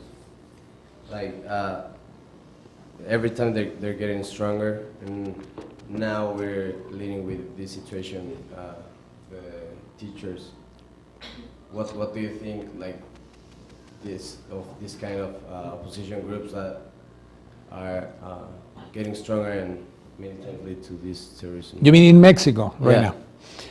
I think that the government has already defined a very clear policy of what they're going to do, because they already went through the process of not only presenting the reform and approving it, because that reform contains constitutional changes that have already been approved by Congresses all over the place. The reversal is going to be very, very limited. So we're going to be winning probably 80% of what you were hoping to win in that reform. Now, what's going to happen to these teachers? They're going to get some combination of things, what you will call this type of clauses where in English they are called the grandfathering clauses, which is this will take effect on the people that come next, but they will not be affecting you in certain things. And one of the things that's very important is job protection, okay? So you will see that happening. But what you also will be happening more and more is because of the reform taking place and changes taking place in about 10 years. Remember that, okay? This is not going to happen in a year. A reform in education takes between 10 to 20 years to really materialize. So what's going to happen is in 10 years you will see a major change in terms of the skills, not of all the people. And unfortunately, if they allow certain states to backtrack, like may happen in Guerrero or in Oaxaca or whatever, then you will have again a continuation of all those people being always left behind in terms of the development process, okay? Now what happens then is that you will see a lot of people moving away from there, and what you will see in the future is less and less people living in Guerrero and Oaxaca and all these states, because people know what is good for them. And as long as you have mobility of people, they move to the Mexico City, Puebla, whatever states, because they will get out of where the problems are. That's going to happen. But in the end, we need to do this change, because otherwise we're going to be left behind as a country. Okay? Also, I have, how do you define terrorism? Because one thing is like blowing up. How do you define in Mexico? How do you define so is there in Mexico terrorism? Terrorism, like, because we also in Mexico there's also like blowing cars and I don't know, like, you know, kidnapping. So yeah, but those are targeted, okay? I mean, this is very important. As long as I have a target, as long as I know that I'm going to be going after you because of ABC, ABC can be many things, okay? It can be because you're rich and then I want to extortion your family and get money from them, or it can be because you got into the business of narco menudeo with this guy and that guy, and therefore you are getting into my market and I'm not going to allow that, or things of that sort. As long as it's targeted, okay, there is no terrorism there. What you have really is organized delinquents, okay? But for example, with the how do you call them? Like the reporters, like the news guys, like they're being like attacked, and it's not targeted many times. They're being attacked because they talk about narco traffic. If they don't talk about narco traffic, they won't be attacked. It's targeted. You see my point? Yeah, but isn't that like a kind of terrorism? It's a different thing. one thing is what you're saying. What you're saying is law and order is not happening in Mexico. And the people who are dealers are the ones who want to control the situation of what should be the law and the order in this country, okay? They're trying to impose their law and their order on the rest of the citizens, yes. But that's not the terrorist action. What they are doing is they are acting very clearly with an objective and a strategy on how they will take control of the country. Terrorists just want to create terror, by definition, okay? And the point of a terrorist is to create terror, because then society itself becomes shamed by its own fear. Now, if these guys that we're talking about, the narco-traffickers, take decisions that I don't care, I'm going to be hitting at random, then they become terrorists, okay? Because then what they are doing is they are applying terrorist tactics to something that they want to win, which is I want to have control of the country. What they have been doing systematically is they have been trying to impose their own rules, but it has an objective and it's very precise. If you don't get in the middle, I won't touch you. Now, the mistake of the Mexican society will be not to understand that you cannot allow those guys to continue to grow. Because in the end, they will want everything. So the point is, I may feel safe for a while because I am not doing anything. But sooner or later, these guys will be voracious and they will like to eat more. And so they will come after my business. Right now, they don't touch my business. They will come after my business. They don't touch my men. They will come after my men. They don't touch my women, they will come after my women. And so society has to understand that you cannot allow them to do that. And therefore, that you have to fight them off even if you feel fear and even if you feel that it's not my business. Because it is our business. Okay? The problem is we tend to think it's not my business. They are killing the guy on the other side, I don't care. Yes, you better care because sooner or later they will be there for you, okay? But they are not terrorists in the sense that you are talking right now. They are very precise in what they do and how they do it, okay? They are very precise in enticing you because they also provide you with incentives to join them. So it's a very different game, and that's why it has to be very careful the way that the police and the Mexican authorities and we society react to that. That's why it's so important that you don't let them be there. You have to denounce them. You have to tell people, and yes, that will put you in risk. Of course. Of course. But the other risk is bigger.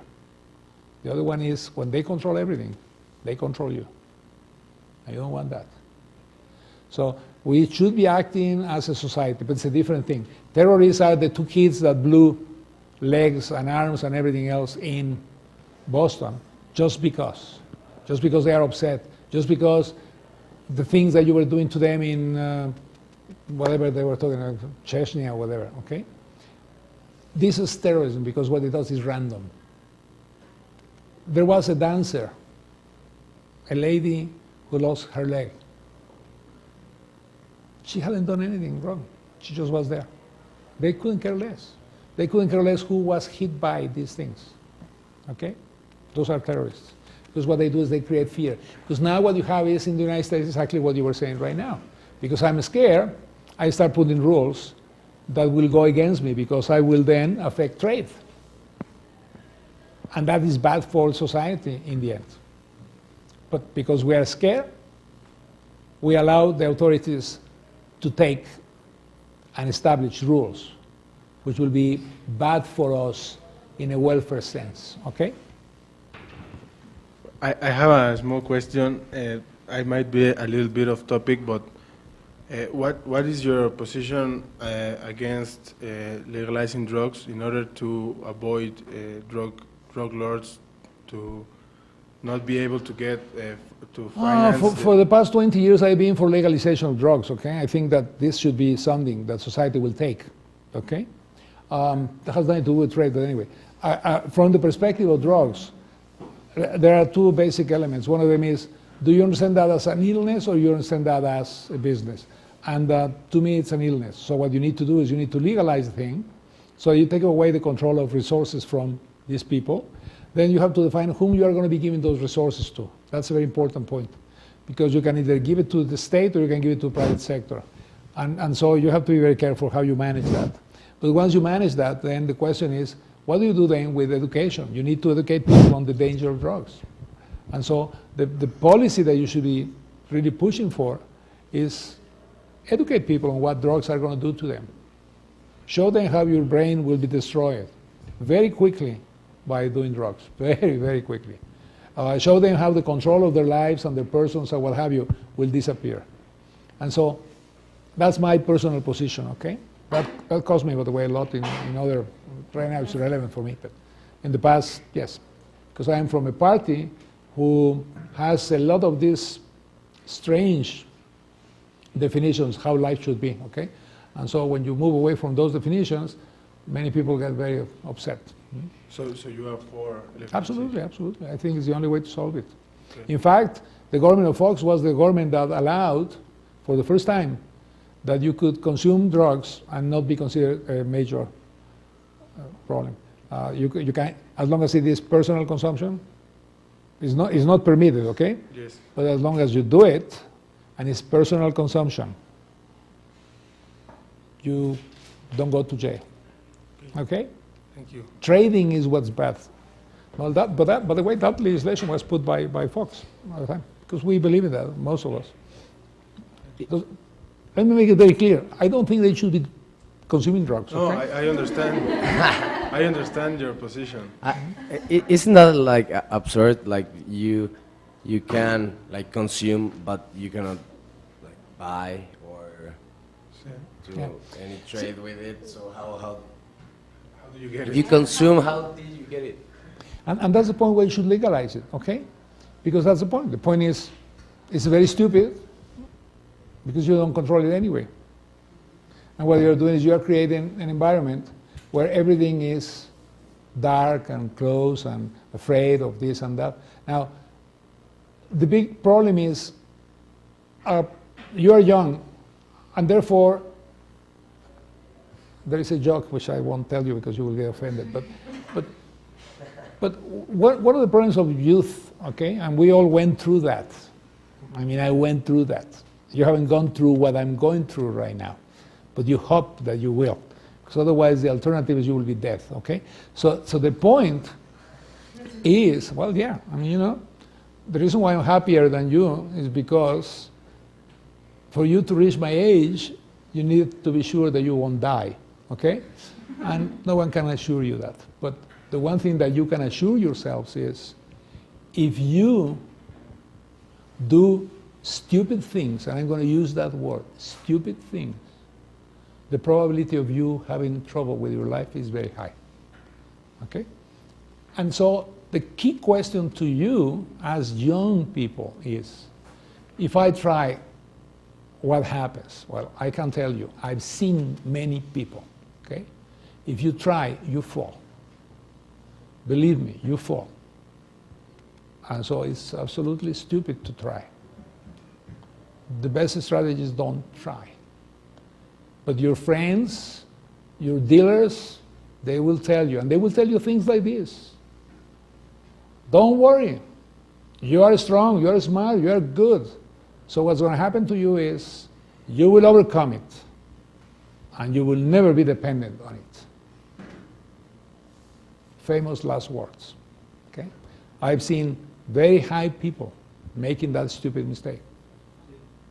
It's a stupid mistake, okay? Which is, I'm stronger than that. You're not stronger than that, don't try it. If you're stronger, you don't try. Because if you try, you don't know where you get.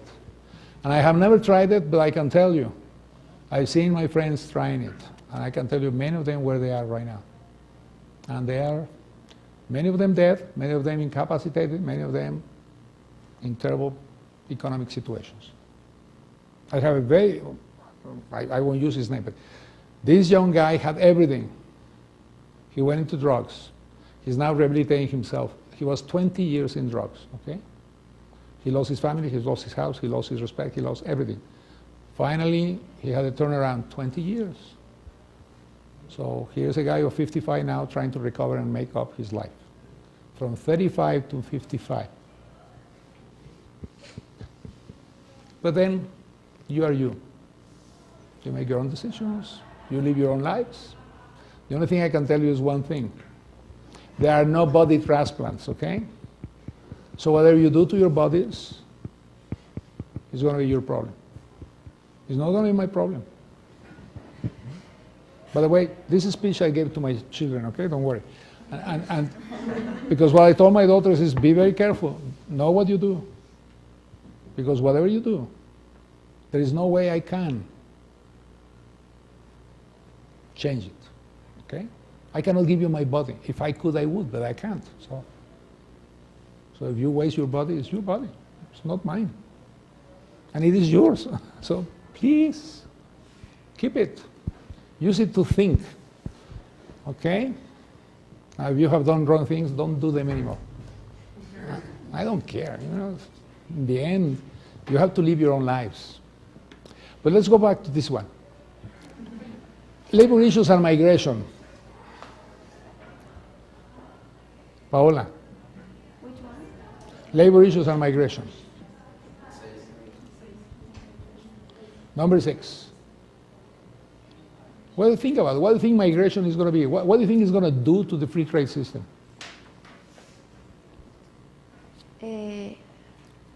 I think that in some type it's good, the migration, but because many of the migration is illegal, it has some disadvantage for the countries, and because of that people don't have the same rights or the same level of the same treat of work to the others. Let me ask you this question, and then you can pass the ball to everybody, okay? In the exam, I asked you a very specific question. I said, what should be negotiated to go for a NAFTA plus? Many of you, not all of you, but many of you said labor. I don't remember where you put that. Let's say that you put labor. Why? Because there will be a bigger mobility of people and easier. How can that help Mexico and the United States? You see, these are the things that you didn't answer in your answers, but this is the answer. The answer is, if you're going to be negotiating for labor, is why? Why would you do that? What would be the difference? Why is that more important than energy? Why is that more important than whatever?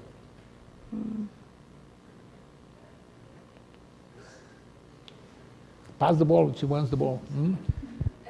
Like you were explaining to us about the market, if we rather had a small market or a big market. So labor is also, it's a service maybe, right? So, but we exchange for it. If we have a bigger market, then we have more opportunities for those who are willing to work in some specific sector, for those who are willing to work for a specific wage, etc. So, you have more options, and you have a higher possibility of matching that exchange that we were talking about. But think about this, because this is a very interesting one. Here we are talking about, the reason why I'm interested in labor is because it will allow the people who anyway are going to the United States to go to the United States and be happier. Yeah? Okay, what about your jobs in Mexico?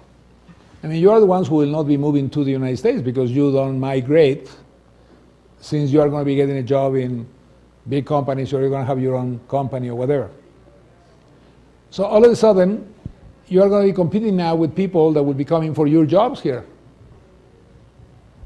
But I think it's like, in the case of NAFTA, some sectors will be damaged, but the win in the whole case will be stronger than the losses. So I think that integrating migration issues into all the RTAs is a good thing, because in the end, it would be better to open. But it's different immigration policy than labor mobility. Think about it, why? Because immigration. What do you do if you do immigration policy? You have to pick up the microphone. I'm sorry. There are 3 microphones now. With immigration policy, you allow to go to any people to the other country. So it's different with the labor mobility because any people can go to the other country, but probably he or she don't have the skills to be in the. So think about the immigration policy. You are in immigration policy. You are the head of the immigration service of the United States. And you are going to be modifying the immigration policy of your country. I think that is Not the immigration policy of my country, your country. No, it's like that is happening right now. Whom do you want in your country? Well, I want the United States people, No, the no, no. American people, but right now they are accepting the immigrants people because it's a strong group of people in the United States. Yes, but what does it mean immigration policy? I decide immigration policy. Whom am I going to bring? Whom am I going to allow to come to my country? You said it. The one who has what? The skills. The skills that I need. Not the skills that you have. The skills that I need. So if I'm going to be talking migration, and I'm going to be interested in a free trade system, I don't need to have full labor mobility. What I need is I need a policy that will define what kind of skills I require in my country, and then I will open the number of positions, if you want to call it that way, for people to apply to come as long as they have those skills. And that way I'm going to assure myself that I'm going to have in my country the skills I need. Whereas if I go for full labor mobility, what happens? To make it more competitive and open to the other Okay. countries, not just. And therefore, how can you convince me of that?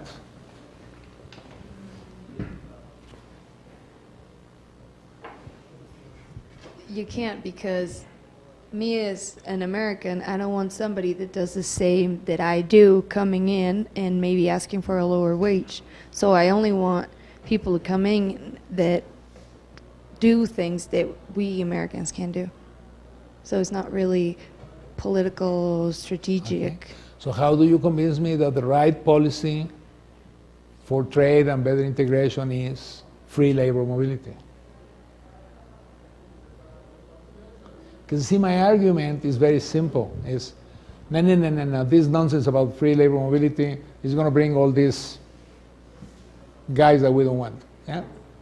Whereas, if we define a migration policy, and we look at the skills that we are missing, that we are lacking in our country, then we're going to provide visa entries only to those who fulfill the requirements, which means I'm bringing the people with the skills that I need. Yeah? In many ways, answering to her concern, which is, I am an American, I'm very concerned about getting these guys. So what you're saying is, look, don't worry about that, because I'm going to be now checking that the people who come to this country are the people who are coming for jobs that you cannot do anyway, because I don't have the skills. The other is dangerous, because the other one is, I'm going to get all these guys who are going to be competing for your jobs. And they're going to be making your salary lousy. And look at this nice life that you have. So what happens there? How do you convince these people? Think. Which people? Your people. You're going to walk to your house, yeah? And you're sitting, I understand you are from Campeche, yeah? Well, you're going to be sitting in Campeche, yeah? Dinner table, your family, everybody having fun.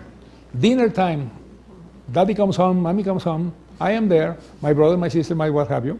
And all of a sudden my brother says, I just lost my job to a damn American who was brought into Campeche for Pemex to work in this and this and this.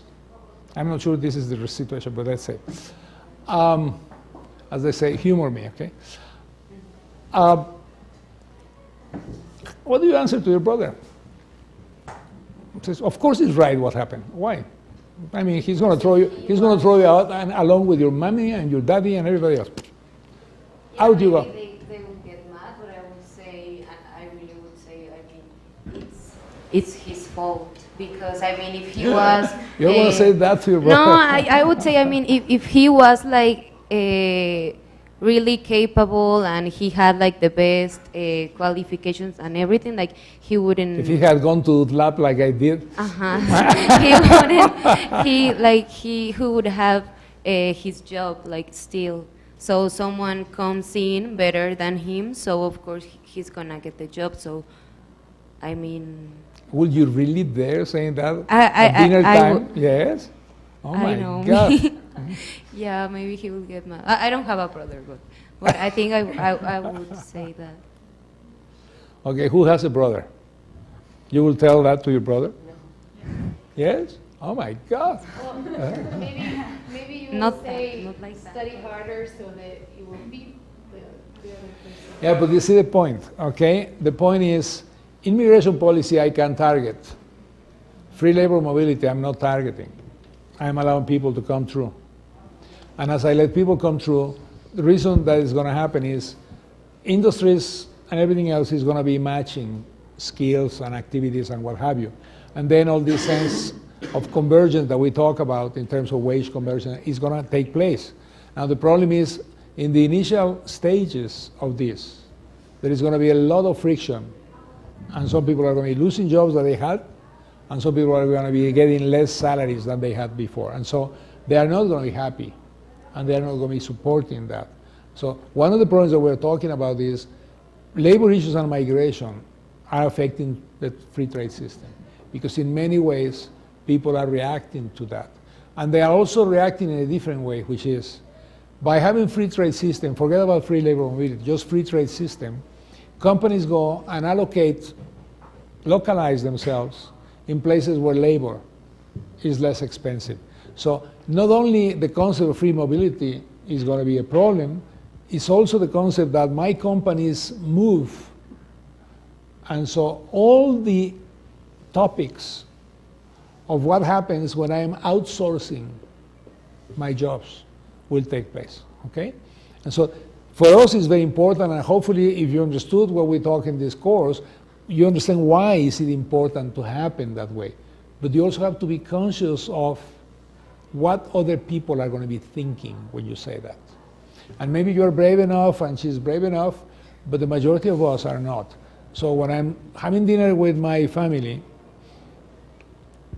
the thing I try to do, not always do, but try to do, is never get into this trap of criticizing my family, because automatically emotions run wild, okay?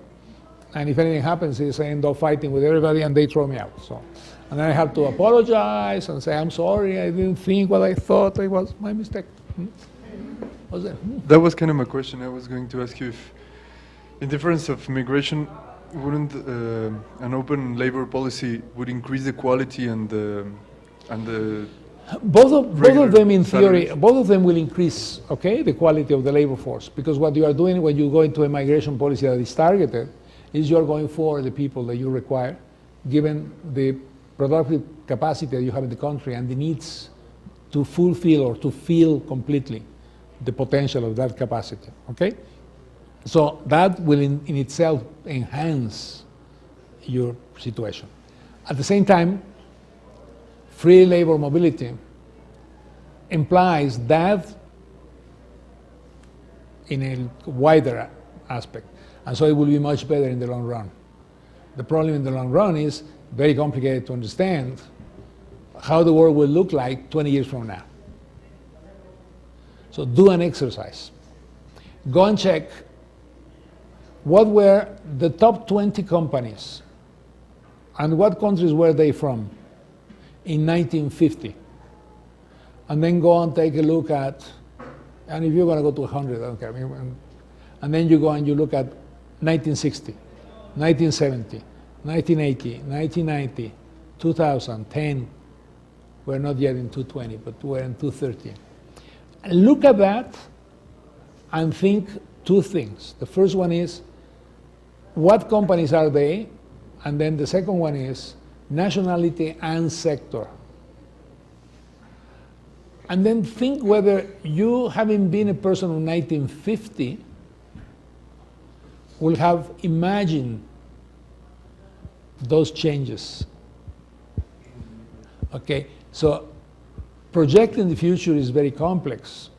It's very easy to check on the past, but projecting the future is very difficult. In addition, and this comes from behavioral economics, okay, which is, by the way, a brand of economics which is moving very nicely. And one of the things that they say is, in addition, when you look back in the past, you tend to fulfill your past. I mean, really to feel it, okay, feel it. Because you really don't remember. If I ask you right now, what were you doing yesterday? Yesterday, well, I was finishing some papers and some presentation for... Was it a good buy or bad day? Good or bad? Regular. Okay, and day before yesterday?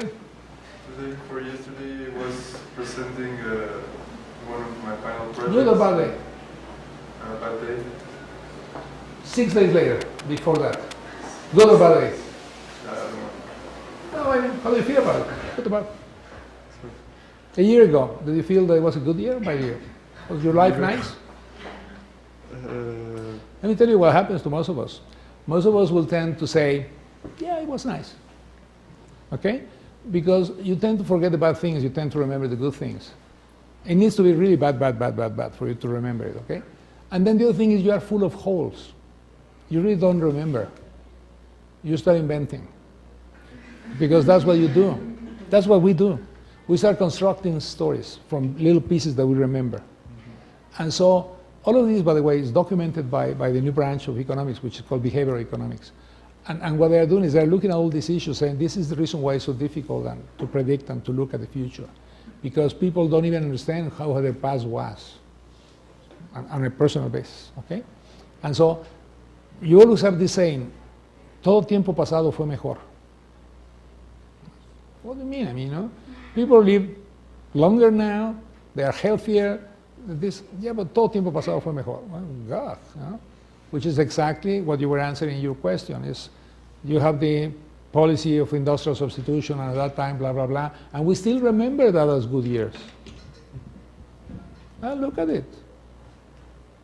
And so here we are, 2013, using arguments of 1960. Okay? Yeah. So in terms of migration, the only thing I can tell you is it's easier to apply a targeted migration policy than a general. I have one question. Do you know what happened with Canada? Like why they put like the... Why they impose visa requirements on Yes. us? Because they're nice guys. No, I hate them now. Canadians are more discriminatory people than Americans, even though you don't believe that, okay? And so one of the things they have is they have a policy, and their policy was very simple. Their policy was, or is, targeted immigration. So you can come to Canada and become an immigrant as long as certain requirements. Most of the requirements are skill requirements. Age requirements. Young people they want. They don't want old people. Which I guess makes sense, yeah? These and these professions and not these other ones. These and these conditions. These investments. So they do have that, okay? Remember, they come from Britain, okay? So they have all these concepts. But in addition, the problem with us was we were too far away. And so Mexico really didn't exist for Canadians, okay? And the kind of Mexicans that used to come to Canada were us, okay? Affluent, could speak the language, and you will come and go. You will come and go. You will go there because what you really want to do was go for vacation, do this, do that, skiing, whatever you want, okay? And then all of a sudden, they start having all this number of Mexicans arriving into the country, flying in, and then staying. And many of them start using, which is, Mexicans are very smart, so they start using an excuse which is under Canadian law very complicated for them, which was, if you get off the plane and immediately go to the immigration office and says, I am a political whatever, then by law they have to let you be in. And so they will give you this and that, and then you disappear. It's a huge country, so no one knew what you were doing. By the time that, you know, the whole legal process of demonstrating that you were or not a political prosecuted person ended, they couldn't find you anyway. So you will stay there for years and years. And that started growing and growing and growing and growing.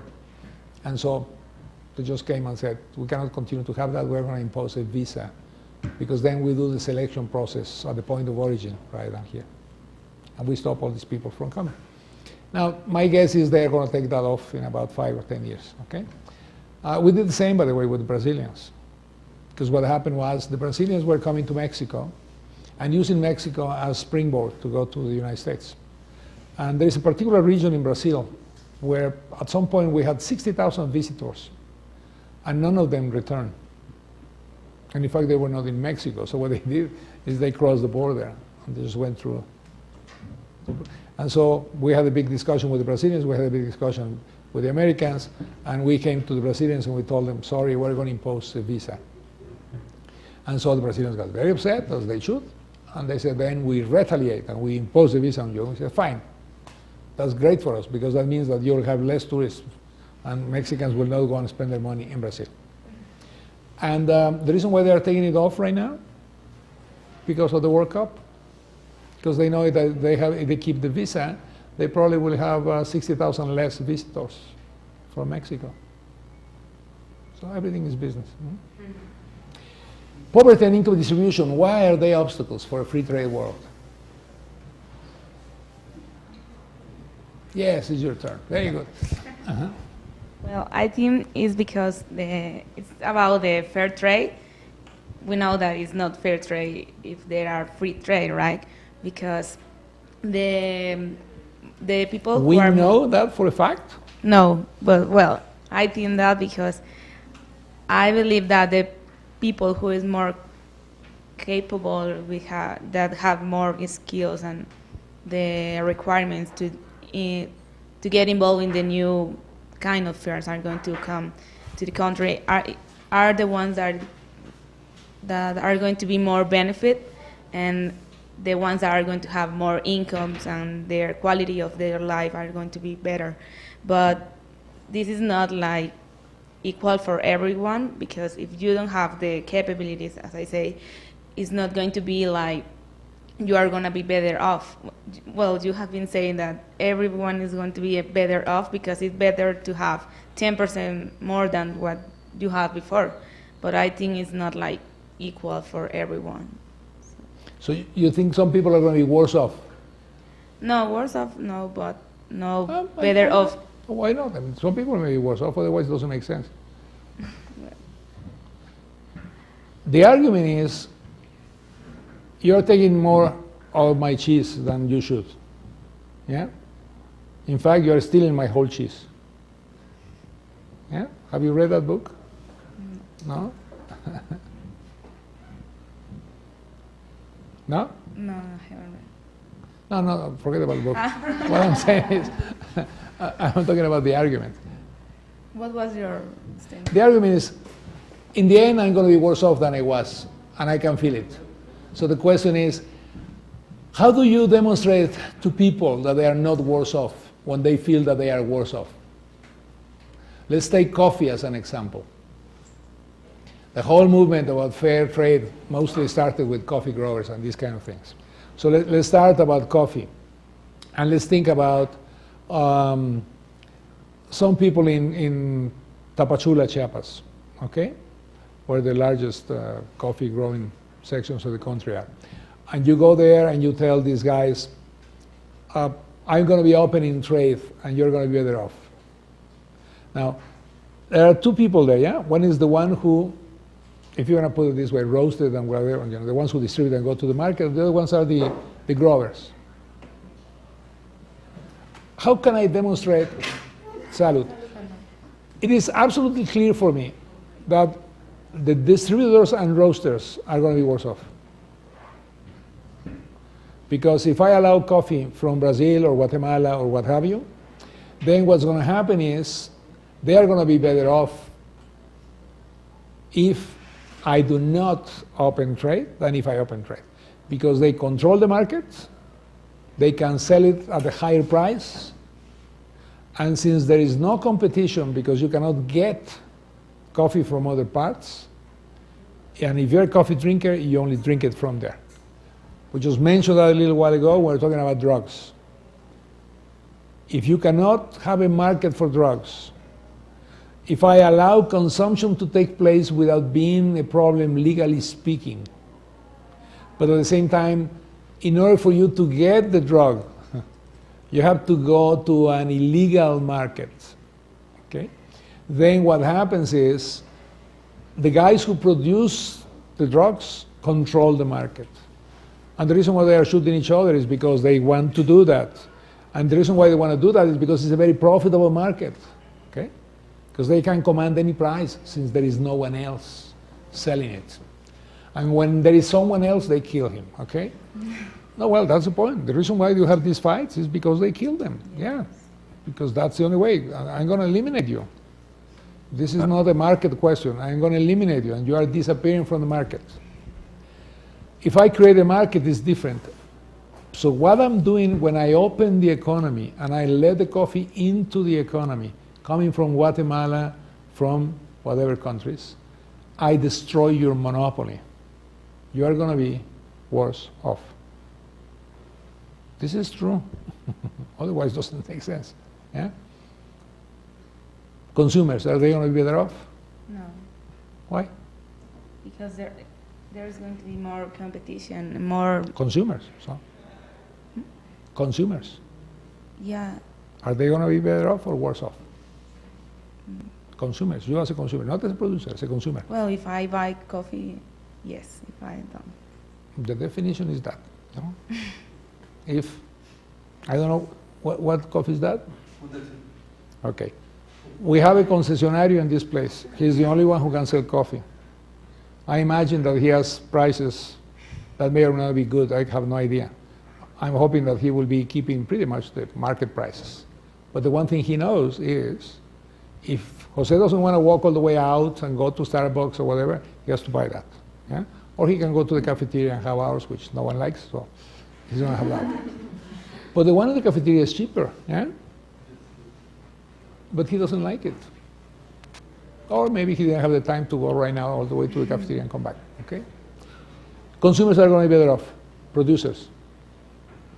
No, because there's going to be more competition, and if they don't have the right process or the right capabilities, they are going to suffer. They have to invest more in train the people who already have working in their companies in order to be better and produce better products. Why is it that I am convinced that they will be better off? Well, why is it that I am convinced that they are better off? Companies. No, I'm asking you. Why is it that I am convinced that they will be better off?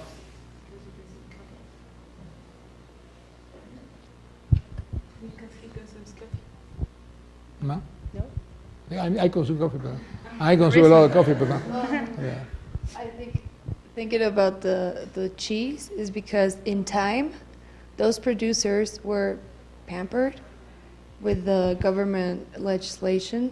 So by opening the border or whatever, they have to work harder for their coffee to sell. So then eventually they will be more productive. If you close it, then maybe not even a foreign company, but a Mexican company is going to come, and then they're going to will compete for the market, and they're going to lose because they were just sitting down, relaxing, and enjoying the legislation. But you see, the producers work very hard. By producers, I mean the agricultural people, the ones who are right there in the field. Have you ever been in Tapachula, Soconusco, and all this area? No? That's quite interesting, because you will see how people work and how they really have very little return for their money. And they are working hard, spending more than 10 hours a day, it's very hot, and yet they get very little. So who are the ones who really are very upset? The point I'm trying to make to you is, how is it possible that a person like me, okay, despite having seen all these things, still believes that we will all be better off? Not only I as a consumer, but all of us. Well, I think because what you just said about this coffee is that if you have competition, you would increase your quality, and well, you would be able to deliver a better product. So maybe not in this market, but in another market in the world, there will be someone willing to pay a little bit more for a better product that you are making now than the lesser product you were making before. So maybe in a long run or medium run, you would be better off, because you will find that market and you will find that people that will be able to pay you a little bit more for your coffee than the local market you used to have for all your life. Think about her argument. That will go against what you're saying. So really, the point that's going to happen is, I am convinced, because in the end I think that if coffee is not our business, we shouldn't be doing it. And therefore, maybe we should be doing something else. And our resources as a nation will be better used if we are using somewhere else. And then the whole argument starts right there. Because the point is, yeah, but what are the alternatives right now for the people who are growing coffee? And the answer is there are none. Okay? And so I cannot apply a policy on the basis of my conviction, because it will affect people in the short term. And the people that will be affected are going to be affected, okay? And I mean by that, they probably will starve, they probably will have a lot of problems. And you saw some pictures, well, you didn't, but you know, in the video I showed at the beginning, you see people in those places. And that is the point I'm making to you, is it's very difficult to be able to apply the policies, because most of the results that you will see are long-term in the positive effect, whereas most of the results that you will see in the short term are going to be negative. And so it's very complicated to sit with people and tell them, in 10 years' time, you're going to be better off. Because people see it today.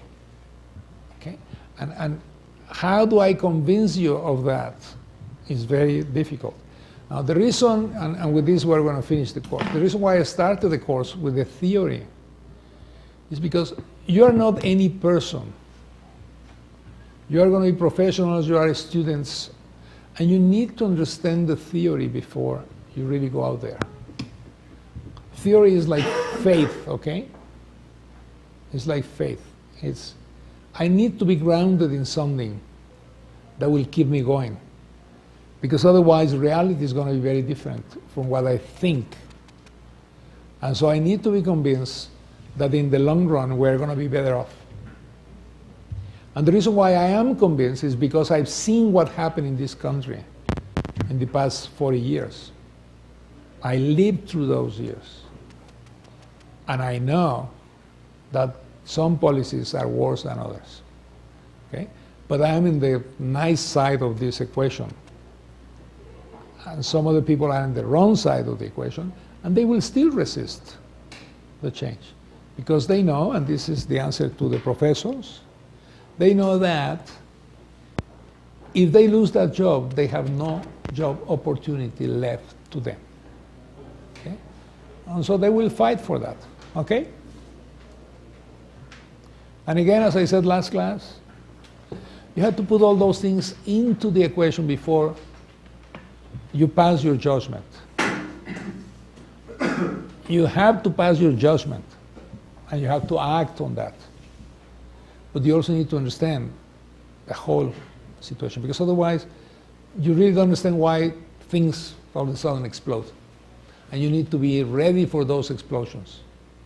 And the problem with this country is that we are never ready for the explosions. And the explosion will take place. So people are going to get mad. Makes a lot of sense that they get mad. And ni modo. Okay. Okay, well, I want to thank you. It was a nice course.